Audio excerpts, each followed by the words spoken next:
Some moments change everything instantly.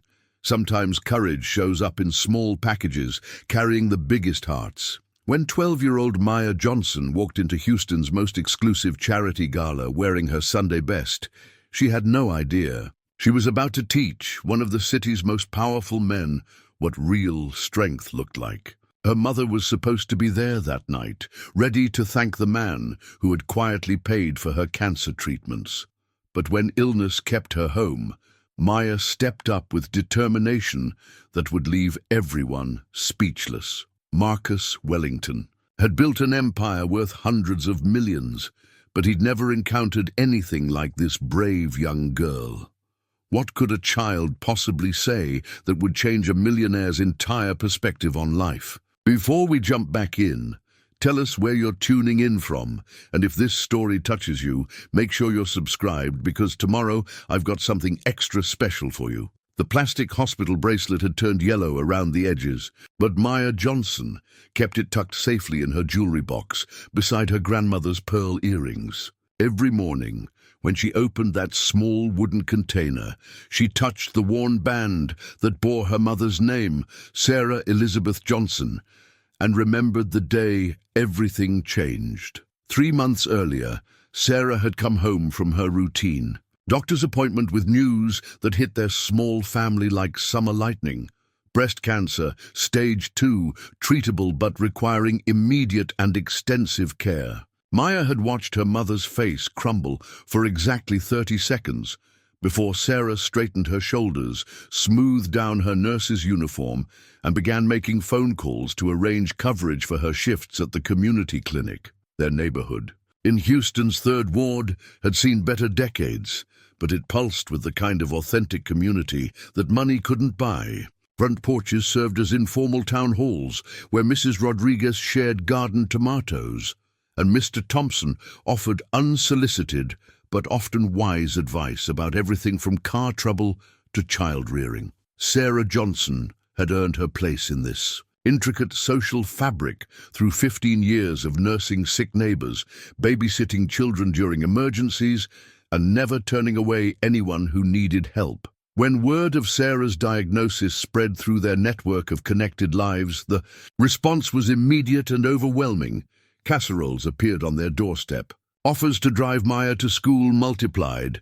Mrs. Chen from the corner market quietly stopped charging for small grocery items, pretending not to notice when Sarah tried to pay.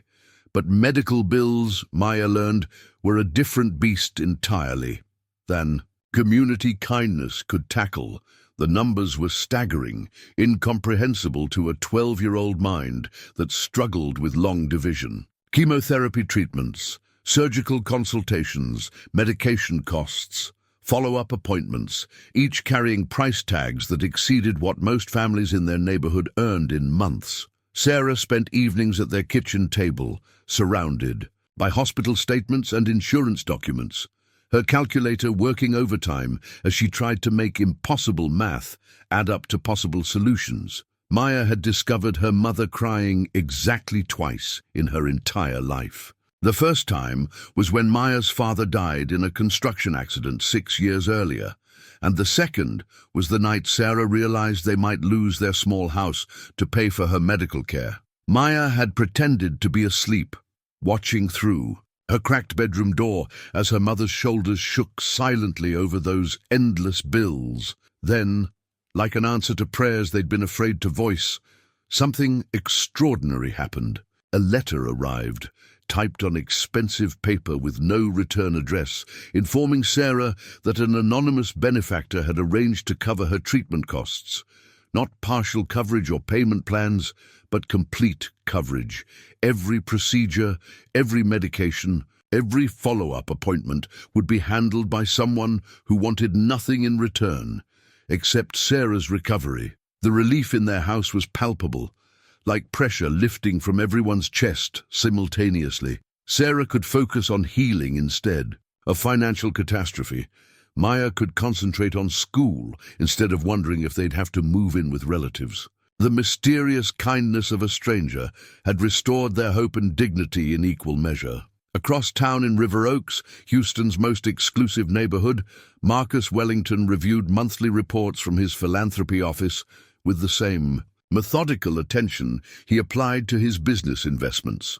At 42, he had built Wellington Industries from a small construction company inherited from his father into a diversified empire spanning real estate development, energy consulting, and technology ventures. His net worth exceeded what most people could conceptualize, yet he found himself increasingly restless despite his success. Marcus had grown up in circumstances not dramatically different from Maya's current situation. His childhood in Houston's Fifth Ward had been marked by his mother's early death and his father's struggle to maintain dignity while working multiple jobs. The elder Wellington had instilled in his son an understanding that success carried obligations to those still climbing the mountain. But somewhere between achieving financial security and accumulating vast wealth, Marcus had lost touch with the personal connection that made generosity meaningful. His charitable giving had become systematic, processed through staff and committees, reduced to tax-deductible line items on quarterly reports. He donated substantial sums to worthy causes, attended fundraising galas, and received recognition for his philanthropy, yet felt increasingly disconnected from the actual impact of his giving.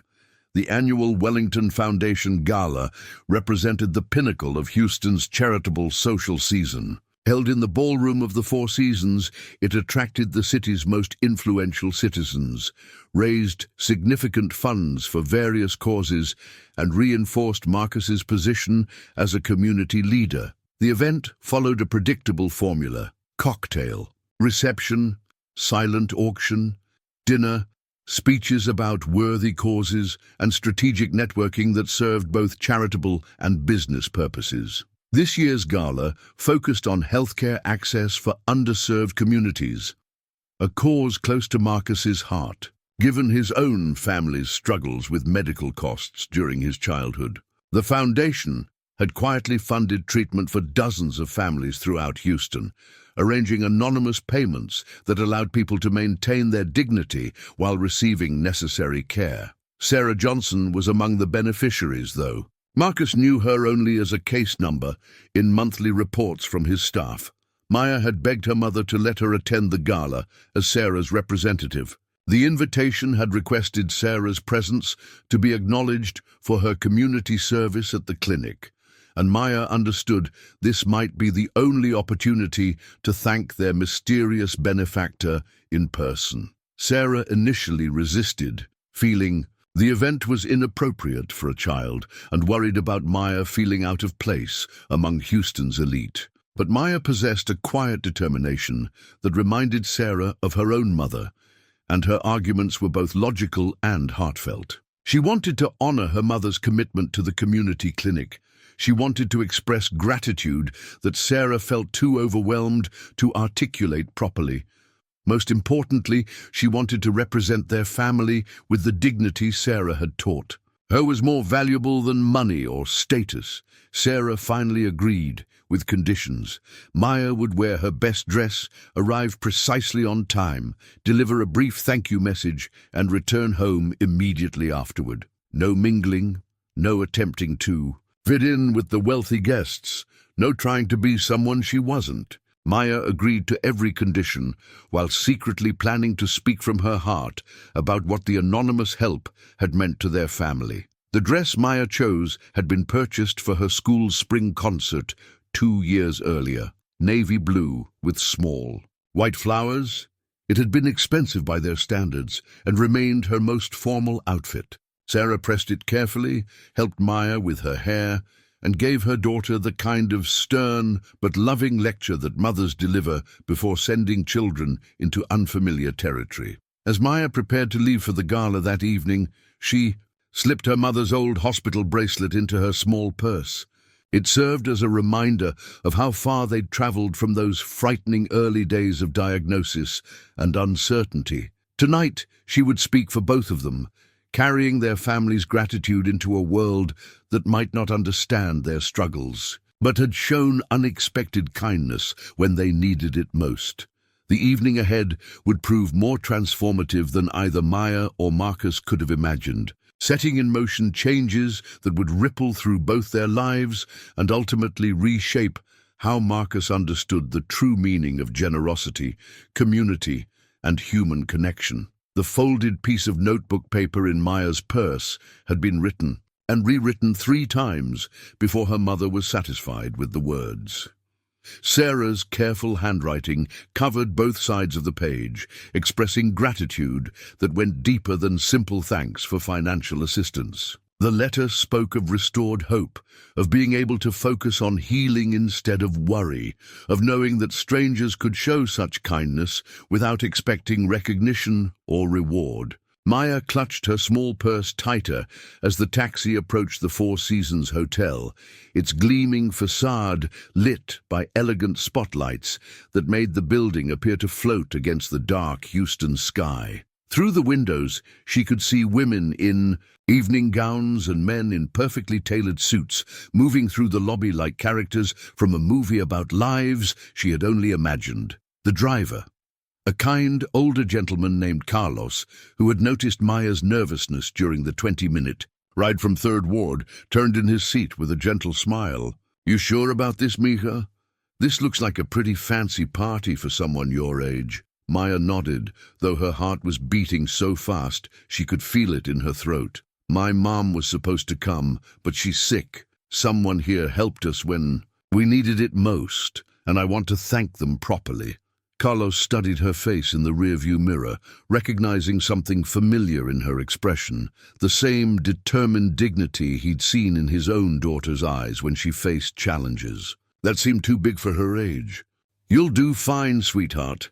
Just remember that fancy clothes don't make people better than you, they just make them look different." The valet who opened Maya's door did a poor job of hiding his confusion when a 12-year-old girl in a modest dress emerged from the taxi instead of the wealthy patron he was expecting. His professional smile flickered for just a moment before returning, and he gestured toward the hotel entrance with the same courtesy he would show any guest. Inside the lobby, Maya felt as though she had stepped into another world entirely. Crystal. Chandeliers cast warm light over marble floors that reflected her image back in distorted fragments. Women glided past in gowns that probably cost more than her mother's monthly salary, their jewelry catching the light like captured stars. Men spoke in low, confident voices about business deals and vacation homes, their watches gleaming gold and silver against dark suit sleeves. The registration table for the gala was staffed by 2 impeccably dressed volunteers who looked at Maya with poorly concealed bewilderment. The older woman, whose grey hair was styled in an elaborate updo that had probably taken hours to achieve, leaned forward with the kind of smile adults used when they were trying to be patient with children. "Honey, are you lost? Are your parents here somewhere?" Maya straightened her shoulders the way her mother had taught her, meeting the woman's gaze directly. "I'm Maya Johnson. My mother, Sarah Johnson, was invited to be recognized for her work at the community clinic, but she's sick tonight. I came to represent our family." The volunteers exchanged glances that communicated volumes about their uncertainty regarding protocol for this situation. The younger woman consulted her guest list, running her finger down the printed names until she found Sarah's entry. "It does say Sarah Johnson here, but we were expecting an adult. I'm not sure." "My mother wrote a letter thanking everyone for their kindness," Maya interrupted politely but firmly. She wanted to make sure her gratitude was shared tonight, even though she couldn't come herself. Before the volunteers could respond, a sharp voice cut through their conversation. "Is there some kind of problem here?" The speaker was a woman in her 50s, whose designer dress and imperious tone suggested she held some position of authority in the evening's proceedings. Her gaze swept over Maya with the kind of dismissive assessment that children learn to recognize instinctively. "This young lady says she's here to represent her mother," the older volunteer explained, her voice carrying just enough uncertainty to signal that she was passing the decision to someone else. The woman in charge, Maya, Could tell she was in charge by the way everyone else deferred to her, studied Maya with unconcealed skepticism. "Well, that's very sweet, dear, but this is an adult event. Perhaps your mother can send a thank-you note instead." Maya felt heat rise in her cheeks, but her mother's voice echoed in her memory. "Hold your head high, speak clearly, and remember that respect is earned through character, not through money or status." She took a deep breath and looked directly at the woman in charge. "Ma'am, my mother has been fighting cancer for 3 months. Someone here helped pay for her treatments when we couldn't afford them. She's too sick to come tonight, but she wanted me to thank everyone in person. I'm not asking for anything except a few minutes to share her gratitude." Something in Maya's voice, the sincerity, the quiet dignity, or perhaps the mention of cancer, caused the woman's expression to soften slightly. Around them, other guests had begun to notice the conversation, their own discussions fading as they observed the unusual scene of a child advocating for herself among Houston's social elite. "I suppose," the woman said slowly, "that you could attend the reception, but this isn't really appropriate for someone your age, and I can't promise you'll be able to speak during the formal program." Maya nodded gratefully, accepting the compromise, even though she had no intention of letting protocol prevent her from delivering her mother's message. She followed the other guests into the ballroom, where round tables draped in white linen surrounded a small stage adorned with elegant floral arrangements. The contrast between this world and her own struck Maya with physical force. The casual conversation around her involved sums of money that could transform entire neighborhoods, vacation destinations she had only seen in geography books, and social connections that spanned continents. Yet beneath the sophistication, she began to notice something her mother had always taught her to look for: the humanity that existed in every person, regardless of their circumstances. Some guests ignored her completely, their gazes sliding past as if she were invisible. Others offered patronizing smiles that felt more like pats on the head than genuine acknowledgement. But a few, mostly older women who perhaps remembered their own children or grandchildren, spoke to her with authentic kindness, asking about her mother's health and expressing admiration for her courage in attending alone. It was during one of these conversations that Maya first noticed Marcus Wellington. He stood near the bar, surrounded by a small group of men who listened to his words with the attention typically reserved for people whose opinions could influence significant financial decisions. Everything about his appearance suggested success. The perfectly tailored tuxedo, the confident posture, the expensive watch that caught the light when he gestured during conversation. But Maya, who had learned to read people's true feelings from watching her mother interact with patients at the clinic, noticed something else in Marcus's expression. Despite being surrounded by admirers and clearly comfortable in this environment, he seemed somehow distant, as if part of him was observing the evening from outside rather than fully participating in it. When their eyes met across the room, Maya saw a flicker of curiosity cross his features.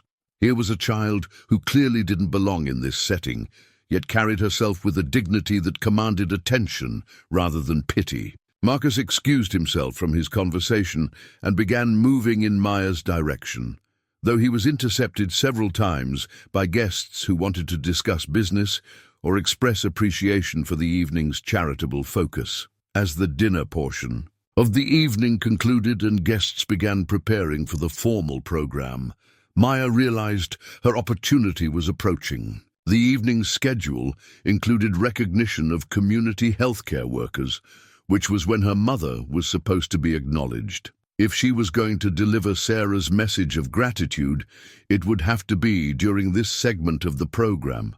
She made her way toward the stage area, her small purse clutched tightly in her hands, her mother's letter folded carefully inside. Several staff members noticed her movement and began converging to redirect her back to the audience, but Maya's determination propelled her forward, with a purpose that surprised even herself. "Excuse me," she said clearly. her voice carrying further than she had expected in the large ballroom. "My name is Maya Johnson. Mom's sick, so I came instead." The simple words landed in the elegant space like stones dropped into still water, creating ripples of attention that spread throughout the room.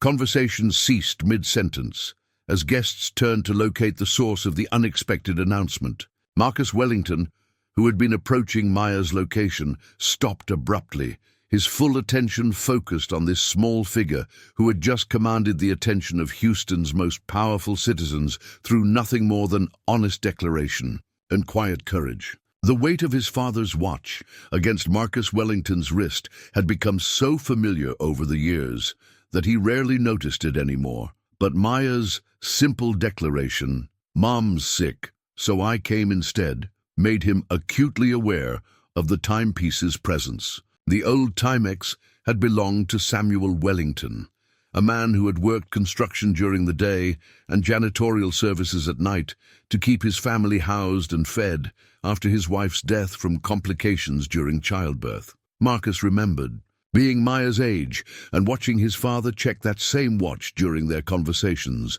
measuring words as carefully as he measured lumber on construction sites. "Time is the only thing that's truly equal between rich and poor," Samuel used to say while polishing the watch's face with a soft cloth. "Everyone gets the same 24 hours, but what matters is how you choose to spend them." Standing in this opulent ballroom, watching a 12-year-old girl display more authentic purpose than most of the adults around her, Marcus found himself transported back to his own childhood moments of feeling out of place in worlds that seemed designed for people unlike him. The memory was sharp and uncomfortable.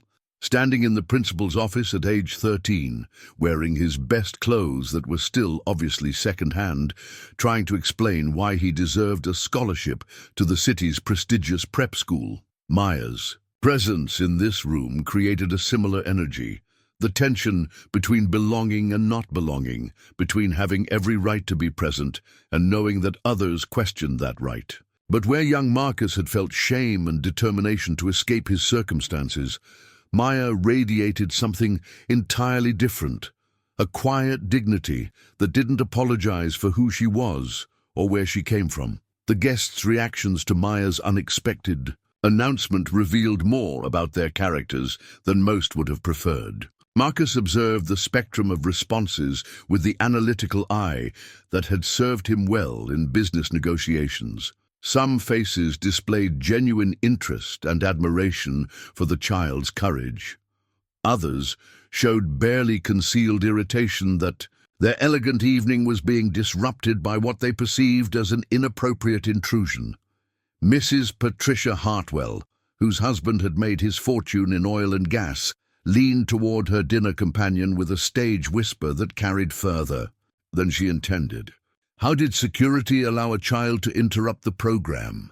This is exactly the kind of thing that happens when these events become too inclusive." Her comment drew sharp looks from several nearby guests, including Dr. Elena Rodriguez, whose medical practice served many of the same communities where Maya lived.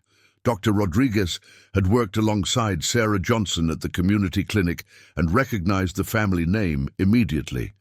She began moving toward Maya, her expression protective and warm, but it was the reaction of James Thornton, a retired teacher whose late wife had established several scholarship funds for underprivileged students, that caught Marcus's attention.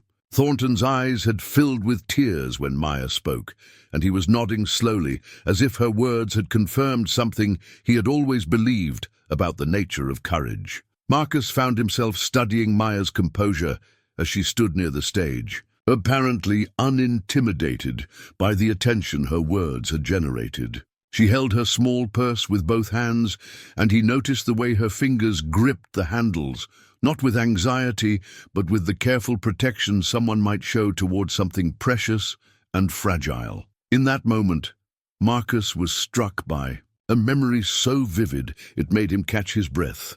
He had been Maya's exact age when his father was hospitalized with pneumonia, and Marcus had insisted on visiting despite the hospital's reluctance to allow children in the intensive care unit. He remembered holding his father's work gloves in his small hands, gripping them the same way Maya now held her purse, as if the objects could somehow channel the strength and wisdom of the people they belonged to. The realization hit him with uncomfortable clarity.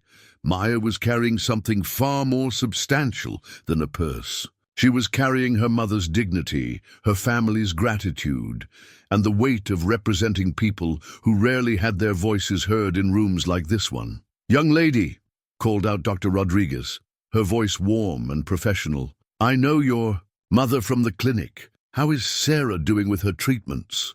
Maya's face brightened with relief at finding a familiar connection in the sea of elegant strangers. "She's responding well to the chemotherapy, thank you. The doctors say she's stronger than they expected, but the treatments make her very tired. She wanted to be here tonight so badly." "I'm sure she did," Dr. Rodriguez replied, moving closer to Maya with the easy authority that medical professionals carry in any setting. "Sarah is one of the most dedicated people I've ever worked with. Our patients trust her completely because they know she truly cares about their well-being." This exchange created a subtle shift in the room's atmosphere. Maya was no longer just an unexpected child who had interrupted their evening. She was the daughter of someone who contributed meaningfully to their community. The distinction mattered to people whose own charitable giving often felt abstract and distant from its actual impact. Marcus watched this transformation with growing fascination. In business, he had learned to recognize moments when the fundamental dynamics of a situation changed, and he could feel such a moment approaching. Maya's presence was exposing something that most charity events carefully avoided: the actual human faces behind the worthy causes they supported. As Maya answered Dr. Rodriguez's questions about her mother's treatment, Marcus found himself listening, not just to her words, but to the way she spoke about their experience. There was no self-pity in her description of the challenges her family had faced, no resentment about the financial pressures that had threatened to overwhelm them.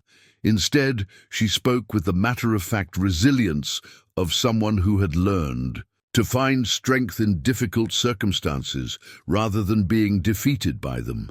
"The hardest part wasn't the money," Maya was saying, her voice clear and thoughtful. "It was watching Mom try to hide how scared she was. She didn't want me to worry, but I could see it in her face when she thought I wasn't looking. When the letter came saying someone was going to help with the bills, it wasn't just about the money. It was about Mom being able to stop pretending she wasn't afraid." The honesty of this observation silenced conversations throughout their section of the ballroom. Here was a 12-year-old offering insight into the human impact of charity that most adults had never considered. Financial assistance wasn't just about numbers and transactions. It was about dignity, fear, hope, and the complex emotions that surrounded accepting help when independence had been lost. Marcus felt something shift inside his chest, a loosening of assumptions he hadn't realized he was carrying. In his business dealings, he had learned to respect opponents who could articulate their positions with clarity and conviction, regardless of their resources or status. Maya was demonstrating exactly those qualities, speaking with a sophistication that had nothing to do with education or wealth and everything to do with authentic experience and natural wisdom. The watch on his wrist seemed to pulse with his heartbeat, reminding him of his father's voice. "The measure of a person isn't what they have, son. It's what they do with whatever they've been given." Samuel Wellington had never accumulated significant wealth, but he had raised a son who understood the difference between having money and having worth. Looking at Maya, Marcus realized he was seeing that difference illustrated more clearly than any business school case study had ever managed. This child possessed something that couldn't be purchased, inherited, or leveraged. The kind of authentic presence that comes from facing real challenges with grace and emerging stronger rather than bitter. As Maya continued speaking with Dr. Rodriguez, other guests began gathering around their conversation, drawn by genuine curiosity rather than social obligation. Marcus found himself moving closer as well, though he remained at the edge of the growing group. He wanted to hear more of what Maya had to say, but something held him back from introducing himself directly. Perhaps it was uncertainty about how to approach someone whose wisdom seemed to exceed his own, despite the vast difference in their ages and circumstances. Sarah Johnson sat at her kitchen table with her grandmother's recipe book open before her. But she wasn't reading the familiar handwriting that chronicled 3 generations of family meals. The worn notebook, with its grease-stained pages and margins filled with modifications and memories, usually brought her comfort during difficult times. Tonight, it served as a distraction from the worry that gnawed at her chest like a physical ache. The recipes told the story of strong women who had faced their own challenges with grace and determination. Her great-grandmother's cornbread recipe, perfected during the Depression when ingredients had to be stretched to feed unexpected visitors. Her grandmother's Sunday pot roast, prepared for family gatherings where love was measured in second helpings and lingering conversations around the table. Her own mother's additions, quick weeknight meals that accommodated the demands of working 2 jobs while raising 3 children alone. Each page represented survival, adaptation, and the quiet heroism of women who found ways to nurture their families regardless of circumstances. Sarah had been adding her own recipes to the collection, but lately the entries had become sparse. As her energy focused on healing rather than cooking, she glanced at the clock above the stove. 8:30.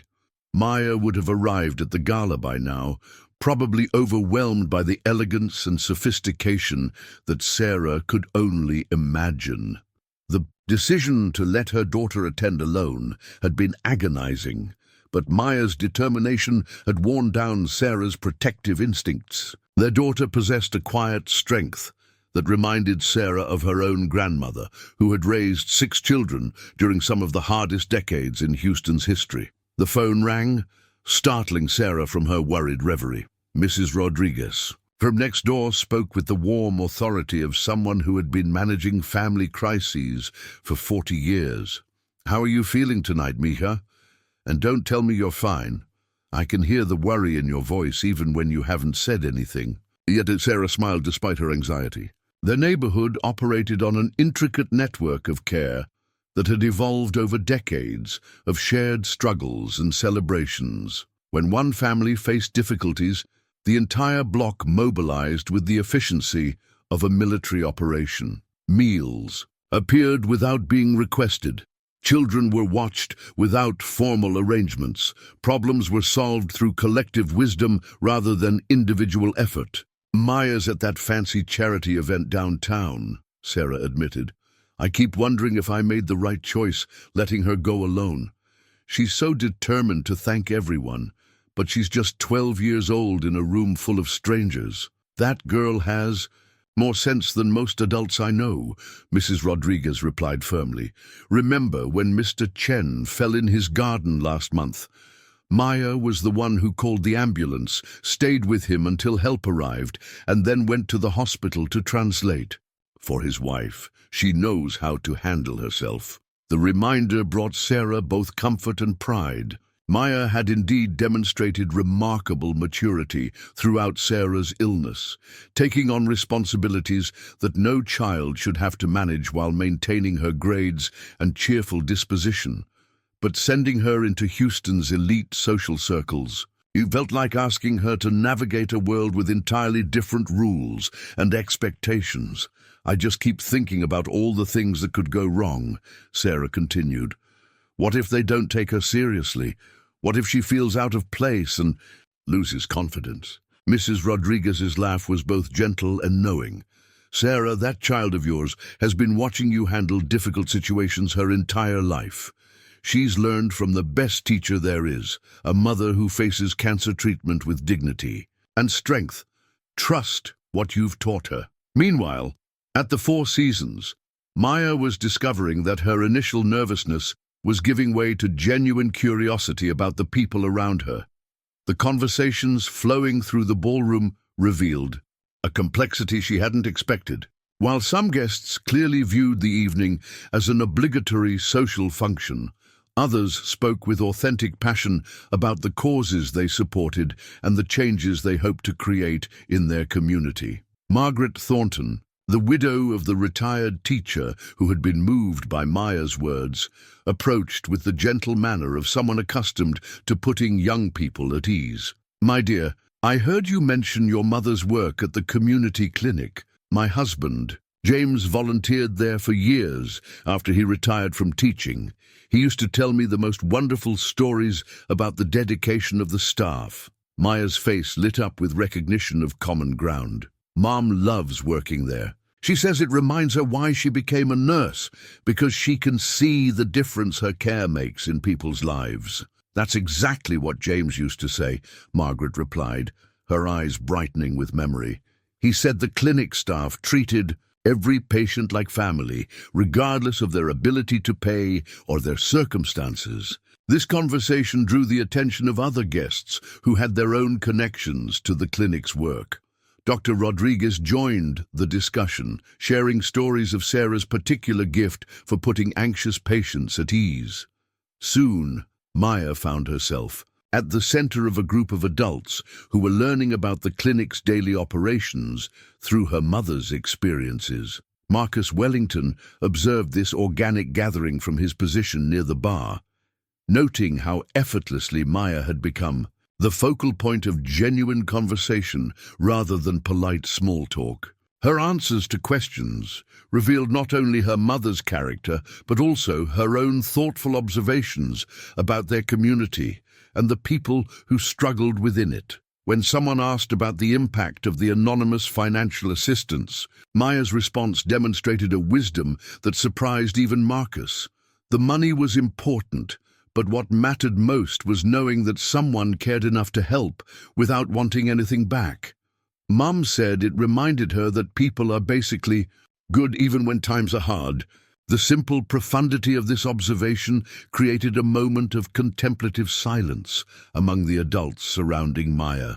In a room full of people whose charitable giving often came with naming rights, tax advantages, or social recognition, her description of truly altruistic generosity felt revolutionary.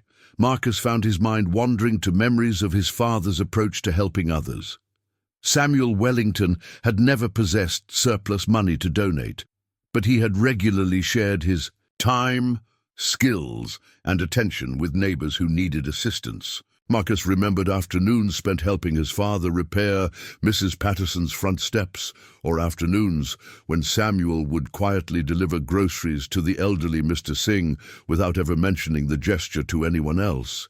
The contrast between his father's personal, hands-on generosity and his own systematic, distance-maintained philanthropy felt suddenly stark and uncomfortable. When had giving become so removed from actual human connection? When had charitable work become more about tax strategies and social positioning than about authentic care for people in need? Maya's voice drew his attention back to the present conversation. She was describing her neighborhood with the affection of someone who understood that community wasn't defined by property values or amenities, but by the quality of relationships between people who chose to care about each other's well-being. "Everyone looks out for everyone else," she was explaining to Margaret Thornton. "When Mom got sick, people just started showing up with food and offers to help. Nobody made a big deal about it. They just did what needed to be done because that's what neighbors do." Several of Marcus's staff members had gathered at the edge of Maya's growing audience, and he noticed their expressions had shifted from professional tolerance to genuine interest. Jennifer Walsh, his foundation director, was taking notes on her phone, not with the mechanical efficiency she usually applied to donor conversations, but with the focused attention of someone capturing ideas that might actually matter. David Chen, the foundation's program manager, was asking Maya detailed questions about the clinic's patient services, and her answers revealed gaps in their current funding strategy that formal reports had somehow missed. Maya's perspective as the daughter of someone who worked directly with patients provided insights that no amount of data analysis had uncovered. Marcus realized he was witnessing something unprecedented in his experience with charitable events. A genuine learning moment where the supposed beneficiaries of philanthropy were educating the philanthropists about the realities of need and the most effective ways to provide assistance. As the evening's formal program approached, Maya excused herself from the group conversation to prepare for her planned remarks. Marcus watched her move toward the front of the room with the quiet determination he was beginning to recognize as her signature characteristic. She carried herself with the poise of someone who knew exactly what she needed to accomplish and trusted her ability to achieve it. The weight of his father's watch seemed to pulse against his wrist again, and Marcus found himself wondering what Samuel Wellington would think of this moment. His son, surrounded by wealth and influence, being taught important lessons about generosity and community by a 12-year-old girl who possessed everything that money couldn't buy. The mason jar sitting on the Johnson family's kitchen counter contained $43.17 in small bills and loose change, collected over 3 weeks from neighbors who wanted to help but had little extra to give. Mrs. Rodriguez had contributed $2 from her grocery money. Mr. Thompson had emptied his pocket of construction site tips. Even the children on their block had donated allowance money and coins found between couch cushions. Maya had wanted to bring the jar to the gala as tangible proof of her community's generosity, but her mother had gently explained that such a gesture might seem inappropriate in this formal setting. Instead, the jar remained at home, a physical reminder of the grassroots love that had sustained their family when professional charity felt too distant and institutional. But Maya carried the spirit of that jar with her as she approached the podium that evening, knowing that she represented not only her mother's gratitude, but also the collective heart of a community that understood how to care for its own without fanfare or recognition. The master of ceremonies, a polished man in his 60s, who had guided dozens of similar events through their prescribed rhythms, noticed Maya's approach with poorly concealed alarm. His carefully planned program included scheduled speakers who had submitted remarks for advance review, not impromptu presentations from unexpected guests. "Sweetheart," he said, leaning down to speak quietly to Maya, "this really isn't the appropriate time for audience participation. Perhaps you could share your thoughts with someone after the formal program concludes." Maya looked up at him with the patient expression she typically reserved for well-meaning adults who underestimated her capabilities. "Sir, my mother was invited to be recognized tonight for her work at the community clinic. She couldn't come because she's receiving cancer treatment, so I'm here to represent our family. I have something important to share." The certainty in her voice, combined with the attention her presence had already generated throughout the ballroom, created one of those moments when social momentum overrides official protocol. Margaret Thornton called out from her table, "Let the child speak." Dr. Rodriguez nodded vigorously from her position near the front, and several other guests began voicing their agreement. Marcus Wellington found himself stepping forward, though he wasn't entirely sure why. "I think we'd all like to hear what Maya has to say," he said, his voice carrying the quiet authority that had made him successful in business negotiations. The master of ceremonies looked relieved to have someone else take responsibility for this deviation from standard procedure. Maya accepted the microphone with steady hands, though Marcus could see the slight tremor in her fingers that betrayed her nervousness. She stood for a moment in silence, looking out at the sea of expectant faces, and he watched her take the kind of deep breath he recognized from his own experience with high-stakes presentations. "My name is Maya Johnson," she began, her voice clear and strong, despite the room's intimidating grandeur. 3 months ago, my mother Sarah was diagnosed with breast cancer. We were scared, not just about her getting better, but about how we were going to pay for her treatments. The ballroom had grown completely quiet, the kind of silence that occurs when people recognize they are witnessing something authentic rather than rehearsed. Maya continued, her words carrying the simple power of truth shared without artifice or calculation.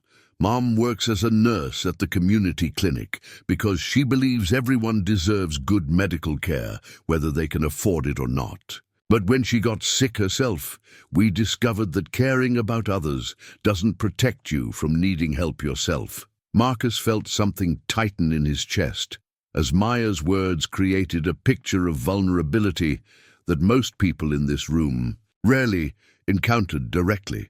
Her description of her family's fear resonated with his own childhood memories of watching his father worry about medical bills and wondering if their small insurance policy would cover his mother's final hospitalization.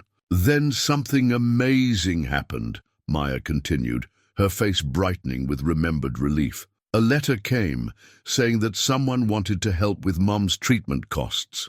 Not a loan we'd have to pay back, not charity that made us feel ashamed, just help from someone who wanted Mom to get better. She paused, looking directly at different sections of the audience, as if making eye contact with each person individually. Mom cried when she read that letter, but not because she was sad. She cried because she remembered that people can be incredibly kind, even to strangers they've never met. The silence in the room had grown deeper, more attentive.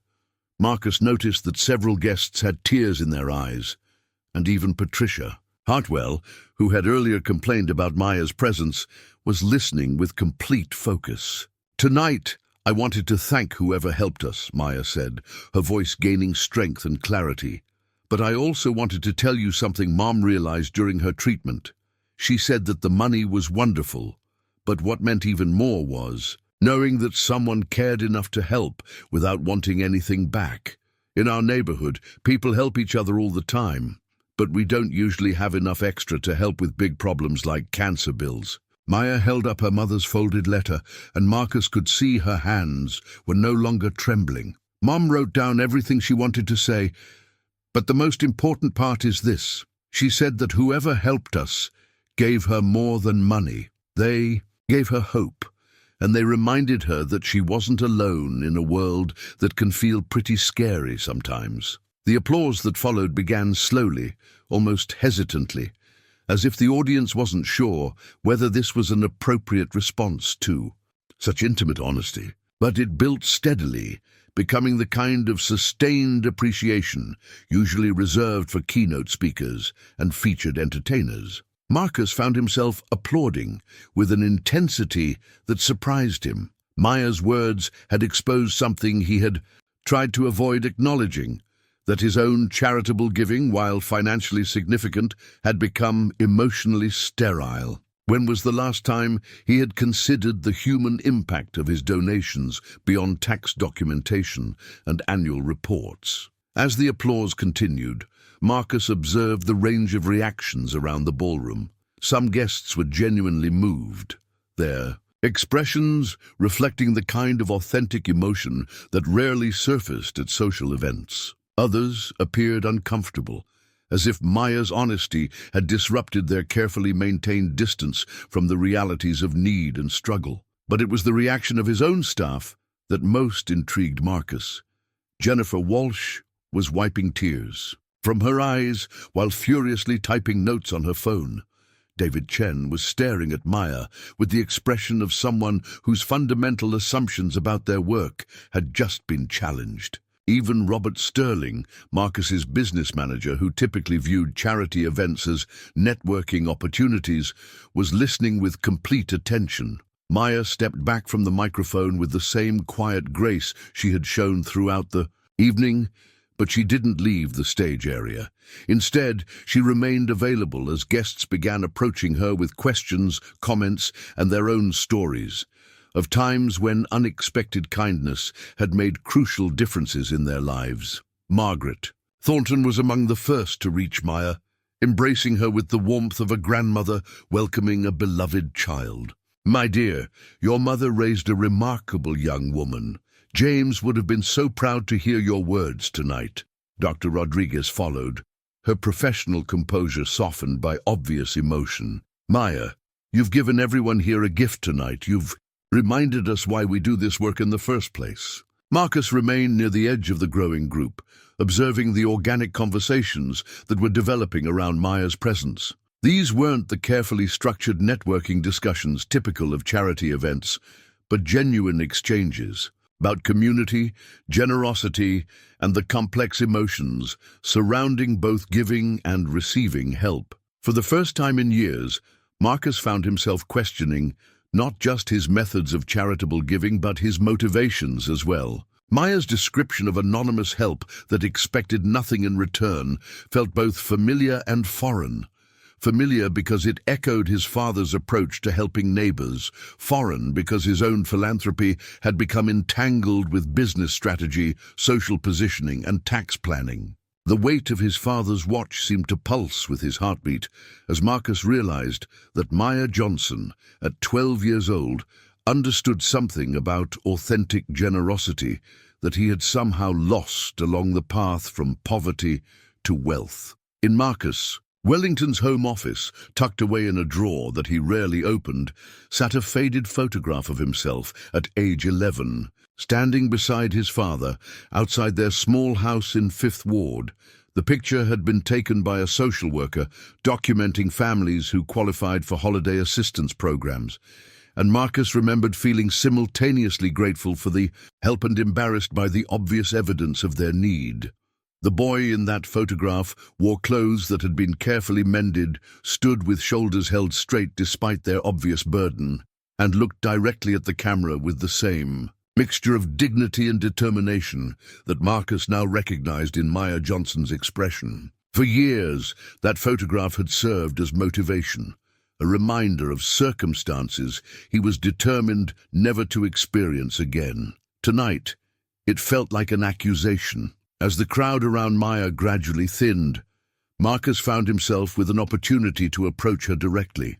The conversations she had been having with other guests had been animated and genuine, but he noticed that she glanced occasionally toward the exit, clearly conscious of her promise to her mother about returning home at a reasonable hour. "Maya," he said, extending his hand with the same respectful courtesy he would show to any adult, "I'm Marcus Wellington.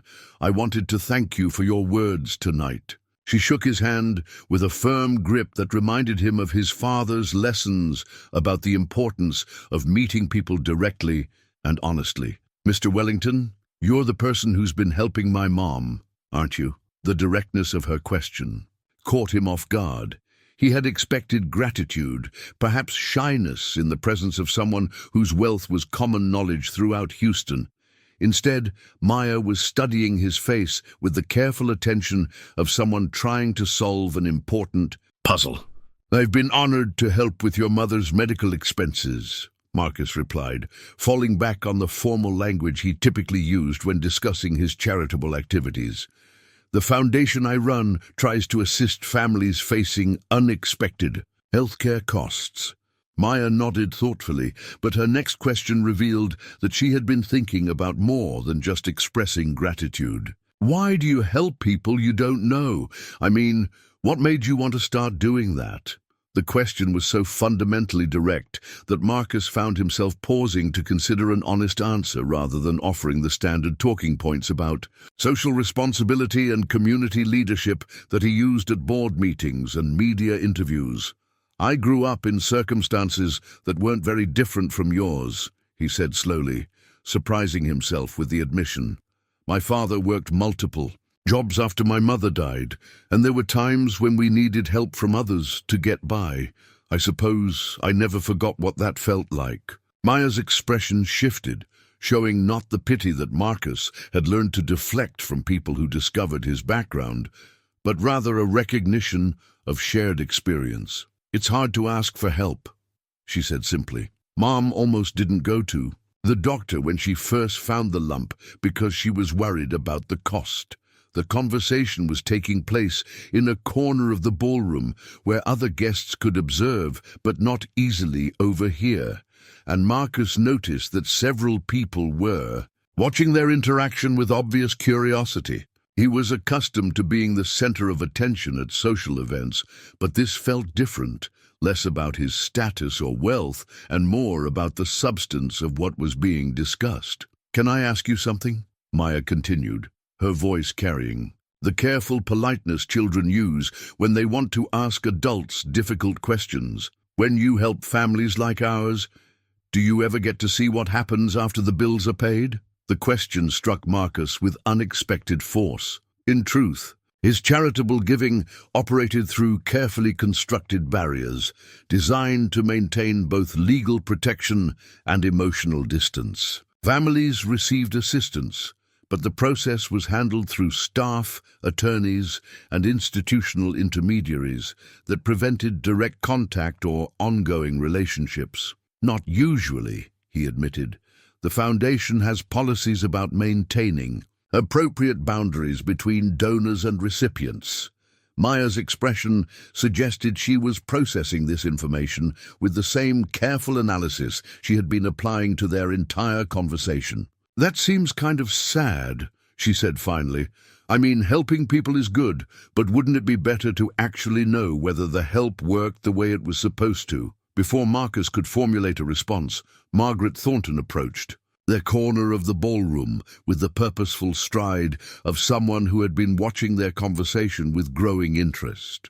"Mr. Wellington," she said warmly, "I hope you don't mind my interrupting, but I couldn't help overhearing Maya's question about following up with the families you've helped. James and I always found that the most rewarding part of our charitable work was maintaining relationships with the people we were privileged to assist." Maya looked between the two adults with obvious interest in how this discussion might develop. Margaret continued, "My late husband used to say that charity without relationship was just a financial transaction, but charity with relationship had the potential to change everyone involved." Marcus found himself caught between his instinctive desire to maintain the systematic professional approach that had made his philanthropy efficient, and Maya's implicit challenge to consider whether efficiency was the most important measure of charitable effectiveness. "How do you know if your help actually makes a lasting difference?" Maya asked, her question addressed to both adults. "I mean, paying Mum's medical bills was incredibly important, but what if there are other problems we haven't mentioned? What if helping one family shows you ways to help other families better?" The sophistication of Maya's reasoning surprised Marcus more than he cared to admit. She was articulating concepts about effective philanthropy that business school case studies struggled to convey, but she was doing it from the perspective of someone who had actually experienced both need and assistance. "You're asking about impact assessment and stakeholder feedback," he said, recognizing the academic terms that described Maya's intuitive understanding. "Those are complex areas in philanthropic strategy." Maya looked at him with the patient expression children reserve for adults who use complicated language to describe simple ideas. "I'm asking whether helping people is just about making yourself feel good, or whether it's about actually making their lives better in ways that last." The challenge, in her words, was delivered without accusation or judgment, but it landed with the force of a direct confrontation with assumptions Marcus had never fully examined. His father's voice echoed in his memory. "It's not what you give that matters, son. It's whether what you give actually helps." Dr. Rodriguez, who had been listening to their conversation while maintaining a respectful distance, stepped forward with the timing of someone who understood when professional insight might be valuable. "Maya, your question touches on something we see constantly at the clinic. The most effective help addresses not just immediate problems, but also underlying challenges that might create future crises." Marcus realized that he was witnessing an impromptu seminar on philanthropic best practices, led by a 12-year-old who had never studied nonprofit management, but understood human need from direct experience. Maya's questions were exposing gaps in his approach that expensive consultants had somehow failed to identify. "Mr. Wellington," Maya said, her voice carrying the same directness that had characterized all her comments that evening, "would you like to meet my mom? Not as the person who helped us, but just as someone who might want to know how the help actually worked?" The invitation was simple, but Marcus understood that Maya was offering him something far more significant than a social visit. She was suggesting a fundamental change in how he approached charitable giving, from systematic distance to personal engagement, from efficient transactions to authentic relationships. As he looked at Maya's expectant face, Marcus felt the weight of his father's watch and remembered the photograph in his desk drawer. The boy in that picture had understood what it meant to need help and to receive it with dignity. Perhaps it was time for the man he had become to remember those same lessons. The stack of medical bills on Sarah Johnson's kitchen table stood nearly 4 inches high, a monument to the complicated mathematics of American healthcare that turned healing into a financial labyrinth.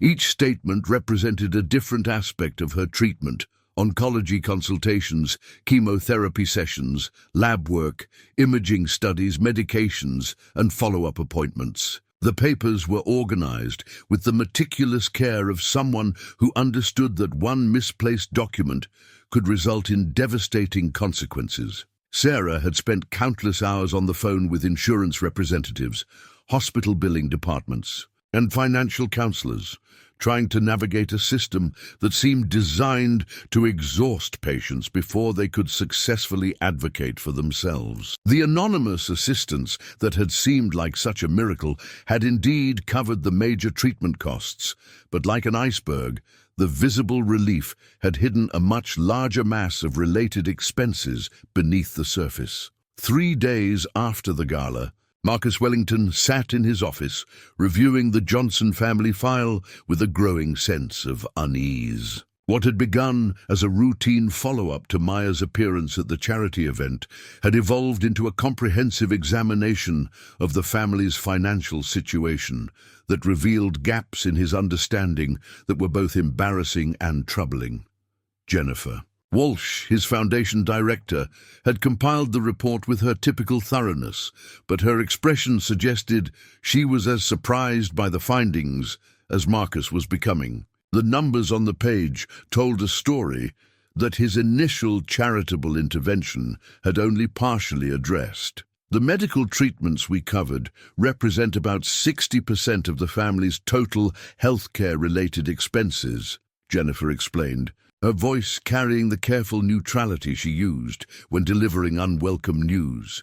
"But there are significant additional costs that weren't included in our initial assessment." Marcus studied the detailed breakdown, recognizing that his business-trained eye for comprehensive analysis had somehow failed to apply itself to his charitable activities. Parking fees for dozens of medical appointments, prescription medications not covered by insurance, special dietary requirements during treatment, lost income from missed work, transportation costs for getting to appointments when Sarah was too weak to drive. "How did we miss this?" Marcus asked, though the question was directed more at himself than at Jennifer. "The family never mentioned the additional expenses," she replied. "Mrs. Johnson was apparently so grateful for the help with major medical costs that she didn't want to seem ungrateful by discussing other financial pressures." The revelation hit Marcus with the force of a personal failure. Sarah Johnson had been too proud or too polite to mention that his assistance, while genuinely helpful, hadn't solved the financial crisis that cancer had created in their lives. His charitable intervention had been substantial by his foundation's standards, but inadequate by the family's actual needs. "What's their current situation?" Marcus asked, dreading the answer. Jennifer consulted her notes with the expression of someone delivering a medical diagnosis. "They're 3 months behind on rent. The landlord has filed for eviction. Mrs. Johnson returned to work earlier than her doctors recommended because they couldn't afford to lose her income, but she's only able to work part-time due to ongoing treatment side effects. Marcus felt something cold settle in his stomach. Maya's presence at the gala, her poise and dignity, her thoughtful questions about effective charity, all of it had been delivered by a child whose family was quietly facing homelessness despite his supposedly generous intervention. "Why didn't our follow-up protocols identify this situation?" he asked, though he suspected he already knew the answer. "We don't have follow-up protocols," Jennifer admitted. "Our standard practice is to provide the requested assistance and close the file. We don't typically monitor long-term outcomes or ongoing needs." The admission revealed a systematic flaw in Marcus's approach to philanthropy that felt like a mirror reflecting his own avoidance of authentic engagement with the people his charity was supposed to help. He had constructed elaborate mechanisms for giving money while avoiding the human complexity that made poverty more than a simple matter of insufficient funds. His phone rang, interrupting his increasingly uncomfortable self-examination. The caller ID showed a number he didn't recognize, but something prompted him to answer personally rather than directing the call to his assistant. "Mr. Wellington, this is Maya Johnson. I hope it's okay that I called you." The sound of Maya's voice transported Marcus instantly back to the gala, but her tone today carried a weight that hadn't been present during their conversation 3 nights earlier. She sounded older, more burdened, though she was clearly trying to maintain the same steady composure he remembered. "Maya, of course it's okay. How are you? How is your mother?" "Mom's doing better with the treatments, thank you. But I was wondering, when we talked about following up with families you've helped, did you mean that seriously?" Marcus glanced at Jennifer, who was listening to his side of the conversation with obvious interest. "Yes, I meant it seriously. Why do you ask?" There was a pause that stretched long enough for Marcus to imagine Maya gathering courage for something difficult. "We got an eviction notice yesterday. Mom's been trying to handle everything herself because she doesn't want to seem ungrateful for all the help you already gave us. But I think maybe I should tell you that paying for cancer treatments is more expensive than just the hospital bills." The directness of Maya's words hit Marcus harder than any business setback he had ever experienced. This 12-year-old child was having to advocate for her family's housing security because his charitable giving had been too superficial to address their actual needs. "Maya, I want you to know that you did exactly the right thing by calling me. Can you tell me more about what's happening with your housing situation? Mum says I shouldn't bother you with our other problems because you already helped us so much. But I keep thinking about what you said at the gala, about wanting to know whether help actually works the way it's supposed to." Maya's voice carried a wisdom that made Marcus acutely aware of his own naivete about the lives he was supposedly helping to improve. "The medical bills were the biggest part, and you saved Mom's life by helping with those. But there's been lots of other costs that we couldn't afford. Mom had to miss work for treatments, and then she couldn't work full-time when she went back because the chemotherapy makes her tired. We got behind on rent and utilities, and now the landlord wants us out." Marcus found himself taking notes with the same urgency he applied to critical business negotiations, but this felt more important than any deal he had ever worked on. Maya was providing him with a case study in the complex realities of medical crisis that his foundation's protocols had somehow managed to overlook entirely. "Maya, what would it take to solve the housing problem? Have you and your mother calculated what you need to get current on your expenses? Mom has all the numbers written down, but she made me promise not to ask you for more money. She says we need to figure out how to manage on our own because you already did more than enough." The conversation revealed layers of pride, dignity, and misunderstanding that Marcus realized he had never considered in his approach to charitable giving. Sarah Johnson would rather face eviction than appear ungrateful or overly dependent on assistance that had already exceeded her expectations. Maya, I want to ask you something, and I hope you'll give me an honest answer. If you were in charge of helping families like yours, how would you do it differently than what I did?" The question clearly surprised Maya based on the length of her pause before responding. "I think maybe you would want to talk to the families more, to understand all the ways that being sick affects everything in their lives. Mum's cancer didn't just create medical bills. It made everything harder and more expensive." Marcus realized that Maya was describing comprehensive case management, the kind of holistic approach to assistance that his foundation had avoided because it required ongoing relationships rather than simple financial transactions. "Would you and your mother be willing to meet with me and my staff to talk about how we could help more effectively, not just with your situation, but with other families facing similar challenges?" "You mean like having us help you figure out how to help other people better?"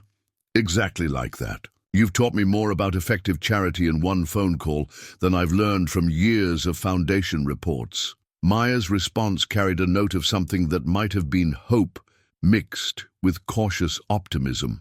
"I think Mom would like that. She always says that the best way to honor help you've received is to help other people in return." As Marcus ended the call and looked at Jennifer's expectant face, he realized that Maya Johnson had just offered him something more valuable than any business partnership he had ever considered: the opportunity to transform his approach to philanthropy, from a systematic avoidance of human complexity to an authentic engagement with the people whose lives he was attempting to improve. The stack of medical bills on Sarah Johnson's kitchen table represented more than financial burden. It represented the gap between good intentions and effective action, between charity as ego satisfaction and generosity as genuine partnership. Marcus was beginning to understand that closing that gap would require him to risk something he had been carefully protecting: the comfortable distance between his wealth and other people's needs. The standard philanthropic assistance agreement, template on Marcus Wellington's computer screen, contained 12 pages of legal language designed to protect donors from liability, establish clear boundaries between charitable organizations and recipients, and ensure that all interactions remained within carefully defined professional parameters. He'd been staring at the document for 20 minutes, unable to begin customizing it for the Johnson family situation, because every clause seemed to contradict what Maya had taught him about authentic generosity. The template represented everything that Maya's innocent questions had exposed as inadequate in his approach to charity: the assumption that financial assistance was sufficient, the careful avoidance of ongoing relationships, the systematic prevention of donors and recipients from developing genuine understanding of each other's experiences and perspectives. Jennifer Walsh knocked on his office door, entering with the efficient manner that had made her invaluable in managing the Foundation's operations for the past 5 years. But today, Marcus noticed, her typical professional composure seemed tempered by something that might have been uncertainty or even excitement. "I've been thinking about the Johnson family situation since your phone call with Maya yesterday," she said, settling into the chair across from his desk with unusual informality. "I think we need to completely rethink our approach, not just to their case, but to how we handle all our charitable interventions." Marcus leaned back in his chair, relieved to discover that his staff members shared his growing conviction that their current methods were fundamentally flawed. "What specifically are you thinking?" Jennifer opened the folder she had brought, revealing notes that were far more extensive than the brief reports she typically prepared. "I've been researching what Maya described as comprehensive family support, and I found case studies from community organizations that provide wraparound services rather than single-purpose assistance." She spread several printed articles across Marcus's desk, highlighting sections that detailed holistic approaches to helping families navigate complex crises. These programs assign case managers who work with families over extended periods, addressing not just immediate financial needs, but also helping them develop long-term stability strategies. Marcus studied the materials, recognizing that Jennifer was describing exactly the kind of authentic engagement that Maya had suggested, but that his foundation had systematically avoided. "This would require us to change everything about how we operate," he said, though his tone suggested interest rather than resistance. "Yes, it would," Jennifer agreed. "We'd need to hire case managers, develop ongoing relationships with recipient families, and measure our success based on long-term outcomes rather than just funds distributed. It would be more complicated, more time-intensive, and more emotionally demanding, but more effective," Marcus concluded, "potentially much more effective. And Mr. Wellington, I have to admit that working on Maya's situation over the past few days has been more fulfilling than anything I've done in foundation work before. When charity involves actual people, rather than just paperwork, it becomes something entirely different." Marcus recognized the same shift in perspective that he had been experiencing since the gala. Maya's presence in his world had revealed possibilities for meaningful generosity that his systematic approach had obscured rather than enabled. "What would it take to implement this kind of approach?" he asked. Jennifer consulted her notes with the enthusiasm of someone who had been hoping for exactly this question. "We'd need to start small, maybe with a pilot program involving a few families. We could use the Johnson situation as our first case study, learning from their experience to develop better protocols for others." "And Maya, what role do you think she could play in helping us understand what families actually need?" "That's what I find most interesting about this whole situation," Jennifer replied. "Maya sees things that our professional consultants miss because she's living the experience rather than studying it. She could be invaluable in helping us design programs that actually address real needs rather than what we think people need." Marcus found himself nodding, recognizing that Maya had become an unexpected advisor whose insights exceeded those of paid experts who had never faced the challenges they were supposedly addressing. Her questions had exposed assumptions he hadn't known. He was making and revealed opportunities for impact that his business-focused approach had completely overlooked. "They want to meet with the Johnson family," Marcus said suddenly, "not as a donor meeting recipients, but as someone trying to learn how to be more helpful. Can you arrange something informal, maybe at their home?" Jennifer's expression showed both approval and slight concern. "That's a significant departure from our usual protocols.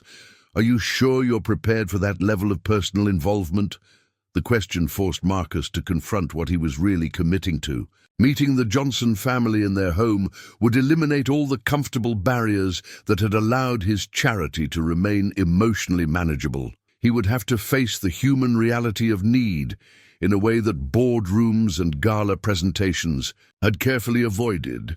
"I think that's exactly what I need," he said finally. "Maya asked me why I help people I don't know, and I realized that I've been using my wealth to avoid actually knowing the people I claim to be helping." Over the following week, Marcus found himself thinking constantly about the conversation he would have with Sarah Johnson and what he hoped to accomplish beyond simply solving their immediate financial crisis. Maya's influence on his perspective had created a momentum that was carrying him toward changes he couldn't fully anticipate, but felt compelled to pursue. David Chen, the Foundation's program manager, had been researching community-based assistance models with the enthusiasm of someone who had finally found work that aligned with his personal values. His reports detailed programs where donors and recipients worked together as partners rather than maintaining the hierarchical relationships that traditional charity established.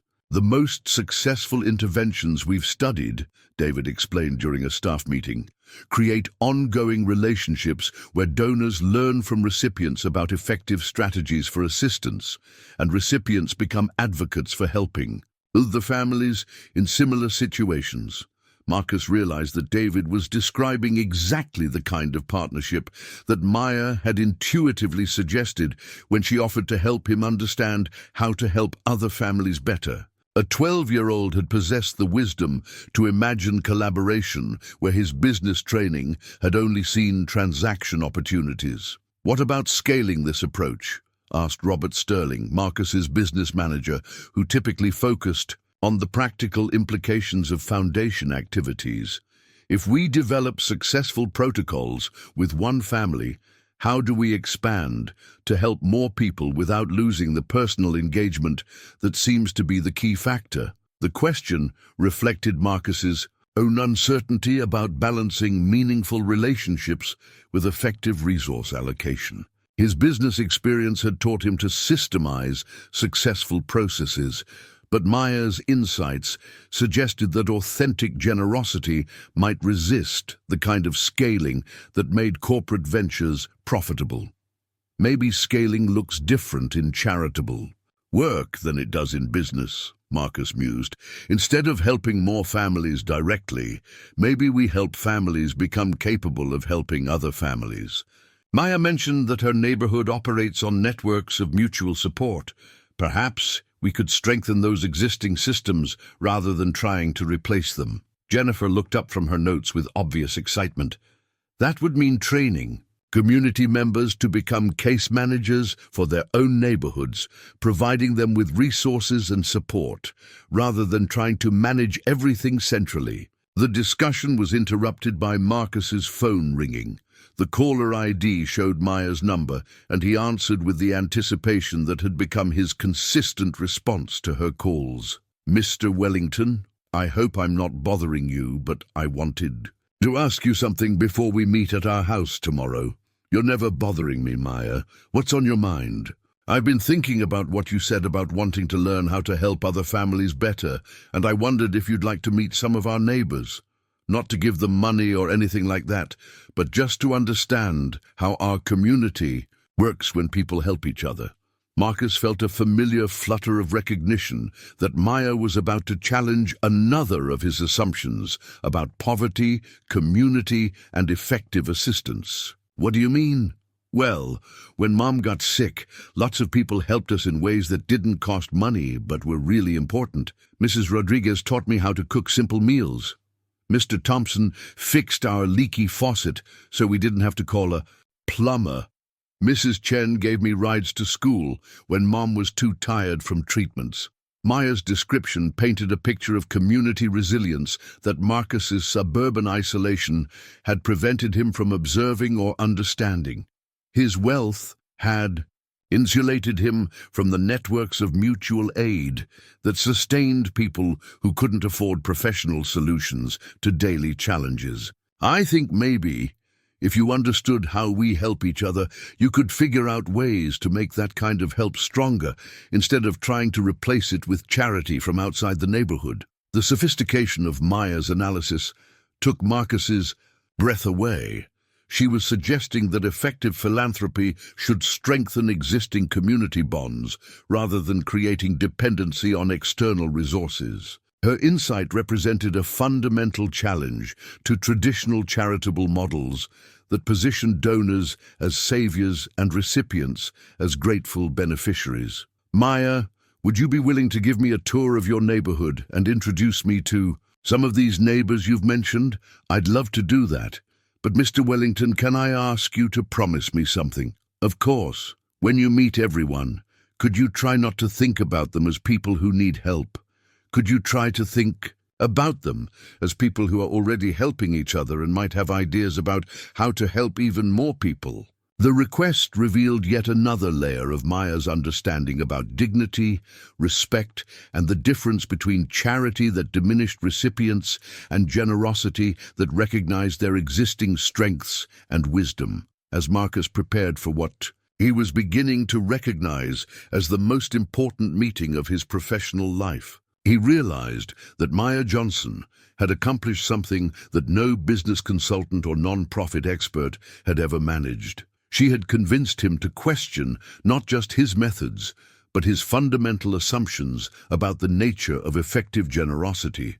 and authentic community engagement. The microphone that Marcus Wellington approached had amplified countless speeches about charitable giving over the years, carrying words of gratitude, recognition, and carefully crafted messages designed to inspire continued donations without challenging anyone's fundamental assumptions about wealth, poverty, or the nature of effective generosity. Tonight, Marcus intended to use that same simple tool to say things that might make every person in the ballroom profoundly uncomfortable, including himself. Maya stood beside him at the podium, her presence both reassuring and intimidating in ways Marcus was still learning to understand.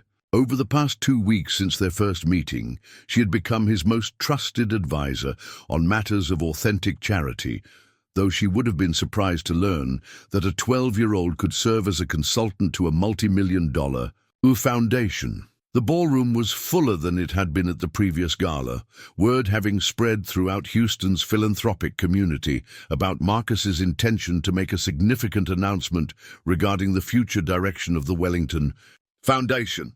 Several local news outlets had requested coverage, sensing that something newsworthy was developing in the city's charitable sector. Marcus looked out at the expectant faces of people who had known him for years as a reliable, if somewhat distant, contributor to worthy causes. Many had benefited from his foundation's systematic approach to charitable giving, and most expected this evening's remarks to announce an expansion of existing programs or perhaps a major donation to a prominent cause.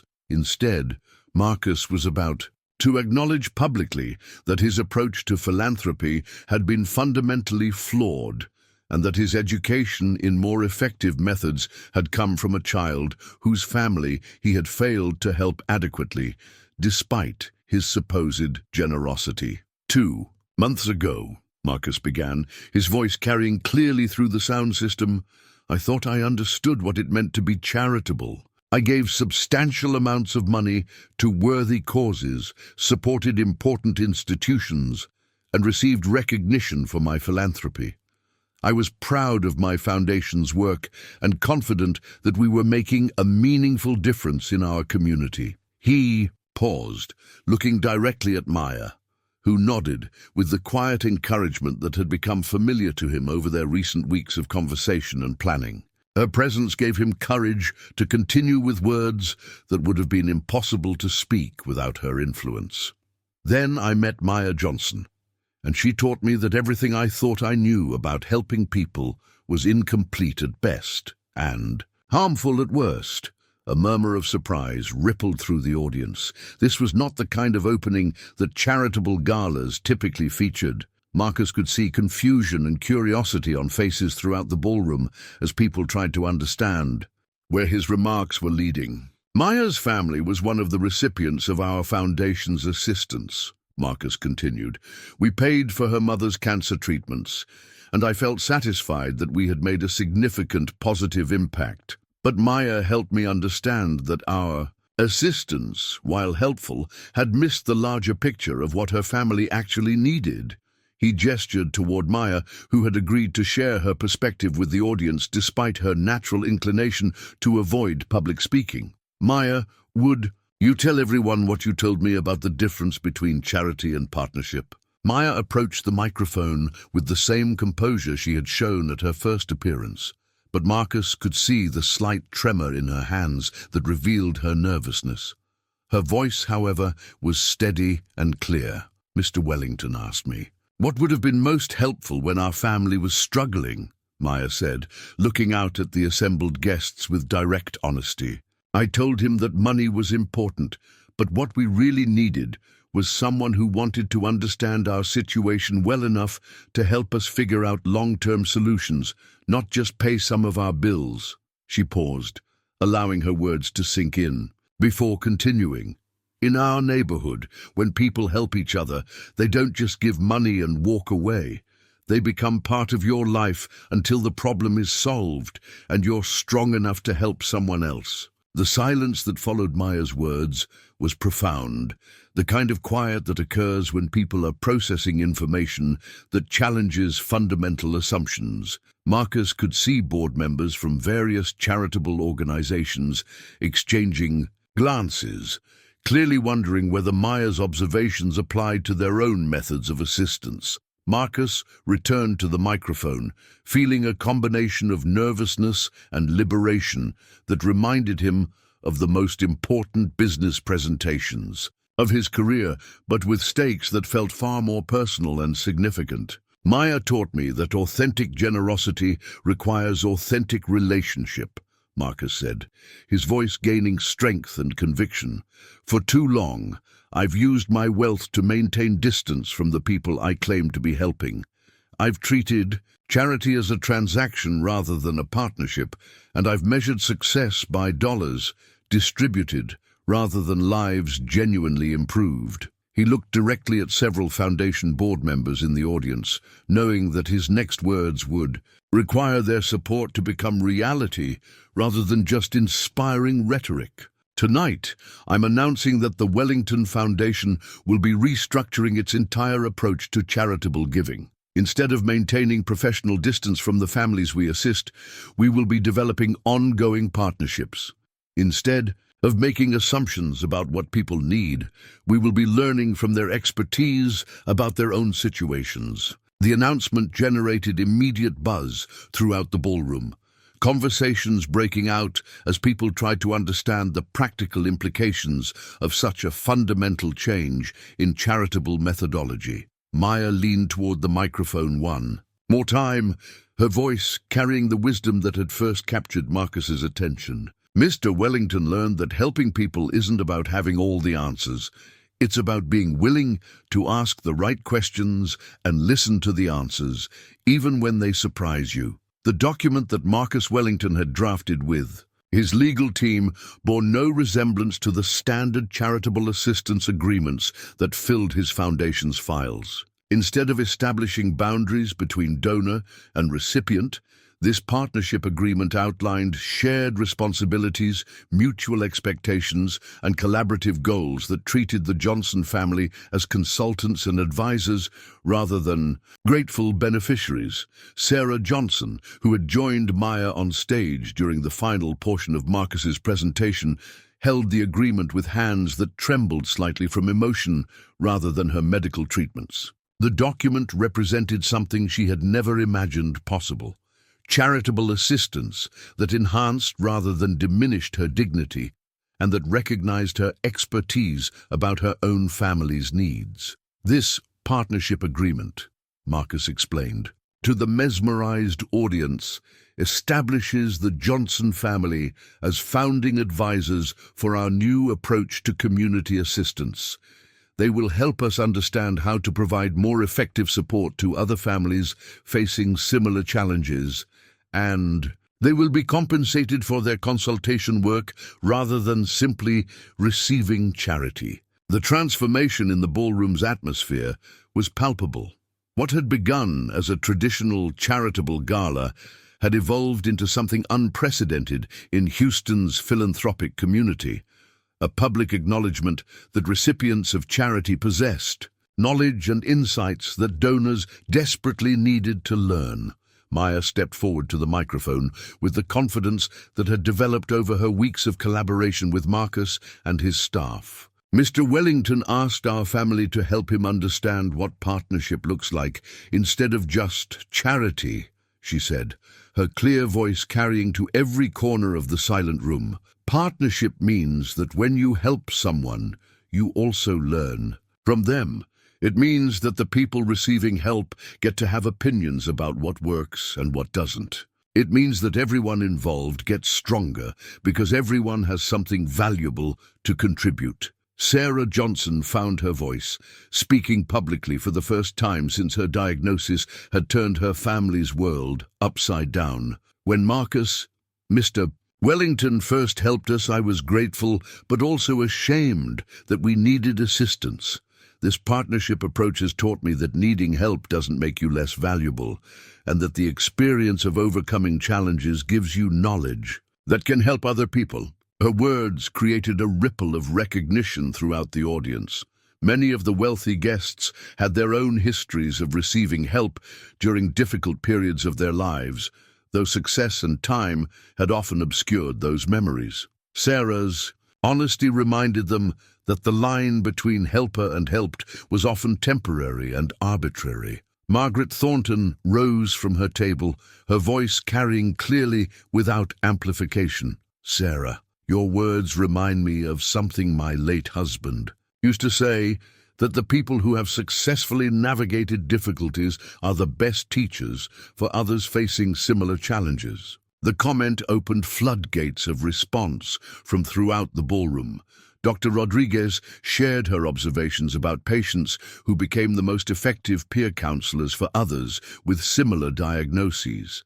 James Morrison, whose family had overcome bankruptcy 15 years earlier, spoke about the unique insights that financial struggle had given him about resilience and resourcefulness. Marcus realized that Maya's influence had accomplished something remarkable. She had created space for authentic conversation about vulnerability, need, and mutual support, in a setting where such honesty was typically avoided in favor of comfortable platitudes about helping the less fortunate. "The Johnson family has agreed to work with our foundation to develop what we're calling community partnership programs," Marcus announced. "Instead of making assumptions about what families need, we'll be learning from people who have successfully navigated various challenges about the most effective ways to provide assistance." Maya approached the microphone once more, her expression carrying the mixture of excitement and seriousness that Marcus had learned to recognize as her response to new possibilities. "We want to help other families avoid some of the scary parts that we went through," she said simply. "Not just the money problems, but the feeling like you're all alone and don't know who to talk to about what's happening." The applause that followed began tentatively, but built to a sustained ovation that felt different from typical charitable event recognition. This response carried genuine emotion, authentic appreciation for honesty that had challenged everyone present to reconsider their assumptions about wealth, need, and the nature of effective generosity. As the formal portion of the evening concluded, something unprecedented occurred. Instead of the usual pattern of donors clustering together while maintaining polite distance from anyone connected to charitable causes, people began approaching Sarah and Maya with genuine curiosity about their experiences and insights. Marcus watched these organic conversations develop with a sense of satisfaction that exceeded anything he had experienced during years of traditional philanthropic recognition. Maya had taught him that the most meaningful charitable work created connections rather than maintaining separations, built understanding rather than preserving comfortable ignorance. Dr. Rodriguez approached Marcus during one of these conversations, her expression reflecting both admiration and curiosity. "This partnership model you're developing, have you considered how it might apply to healthcare settings? Some of our most effective patient advocates are people who have successfully navigated their own medical crises." The suggestion sparked immediate interest from several other guests, and Marcus realized that Maya's insights about authentic partnership were generating ideas that could transform charitable work throughout their community. Her simple observations about dignity, respect, and mutual learning had created momentum for changes that extended far beyond his foundation's activities. As Maya rejoined her mother's conversation with a group of fascinated social workers, Marcus understood that the evening had accomplished something far more significant than fundraising or even program development. Maya Johnson had taught an entire room full of influential people that generosity was most effective when it flowed in multiple directions, creating partnerships rather than dependencies and building community rather than maintaining hierarchy. The photograph on Sarah Johnson's mantelpiece showed two families standing together in her front yard, but it captured something far more significant than a simple group portrait. Marcus Wellington stood with his arm around Maya's shoulders, while Sarah, radiant with health, after completing her final round of treatment, smiled beside Jennifer Walsh and David Chen. The image represented 6 months of transformation that had changed not only individual lives, but also the fundamental approach to charitable giving throughout Houston's philanthropic community. Sarah's hair had grown back thicker and curlier than before, and she often joked that cancer had given her the courage to embrace natural styles she had never tried. More importantly, her energy had returned along with a sense of purpose that extended far beyond her recovery. As a founding advisor to the Wellington Foundation's Community Partnership Program, she had discovered that her experience navigating medical crisis while maintaining family stability made her uniquely qualified to help other families facing similar challenges. The partnership agreement that had seemed so revolutionary at the charity gala had evolved into a comprehensive model that other foundations throughout Texas were studying and adapting. Sarah worked 20 hours per week as a paid consultant, developing protocols for wraparound family support that addressed not just immediate financial needs, but also the complex web of challenges that accompanied medical crises, job loss, housing, instability, and other life disruptions. Maya, now 13 and increasingly articulate about community development concepts that impressed graduate students in social work programs, had become the youngest advisory board member in the Wellington Foundation's history. Her insights continued to shape policy decisions, and her ability to identify gaps between intended assistance and actual impact had become legendary among Houston's charitable organizations. The best part isn't that we don't have to worry about money anymore, Maya told Marcus during one of their weekly planning meetings in the Foundation's newly remodeled community room. The best part is that other families don't have to feel as scared and alone as we did. Marcus had relocated his Foundation offices to a building in 3rd Ward, closer to the communities they served and more accessible to the families who had become their partners in developing effective assistance programs. The change had initially concerned his board members who worried about security and professional image, but the results spoke for themselves. Staff retention had improved, program effectiveness had increased dramatically, and the Foundation's work had gained national attention from organizations seeking to replicate their community-centered approach. The ripple effects of Maya's influence extended throughout Houston's philanthropic landscape. Margaret Thornton had restructured her late husband's educational foundation to include student advisors who had successfully navigated academic challenges. Dr. Rodriguez had implemented peer mentorship programs at the community clinic, pairing patients with others who had successfully completed similar treatment protocols. Even Patricia Hartwell, whose initial reaction to Maya had been dismissive, had become a vocal advocate for including recipient voices in charitable decision-making processes. Marcus often reflected on the irony that his most successful business venture had emerged from a 12-year-old simple observation that effective help required authentic relationships. The Community Partnership Program had become a model for foundations nationwide, generating consulting revenue that exceeded his traditional investment returns, while creating the kind of meaningful impact that had eluded his previous systematic approach to charity. But the personal relationships that had developed were more valuable than any professional success. Maya had become like a daughter to Marcus, whose own childless marriage had ended 2 years earlier in an amicable divorce that allowed him to focus entirely on work that finally felt meaningful. Sarah had become a trusted friend whose wisdom about resilience, community, and graceful strength had influenced his perspectives on leadership, success, and authentic human connection. The Johnson family's small house had become an informal headquarters for community organizing efforts that addressed systemic issues affecting their neighborhood.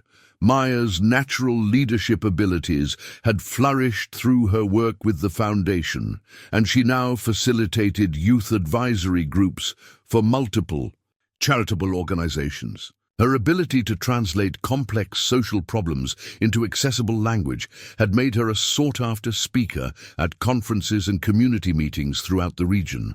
Sarah's recipe book had gained new entries over the months of recovery and partnership work.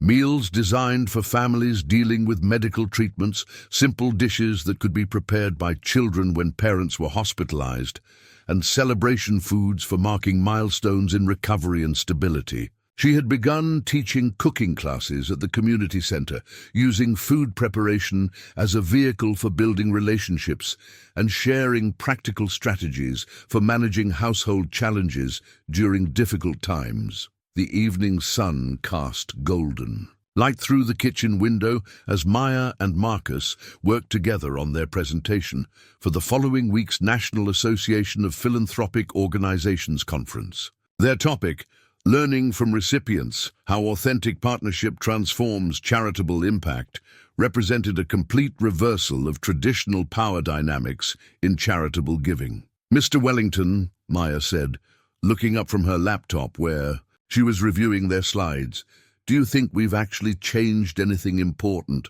or have we just made helping people more complicated?" Marcus considered the question with the seriousness that Maya's insights always deserved. "I think we've made helping people more honest," he replied finally.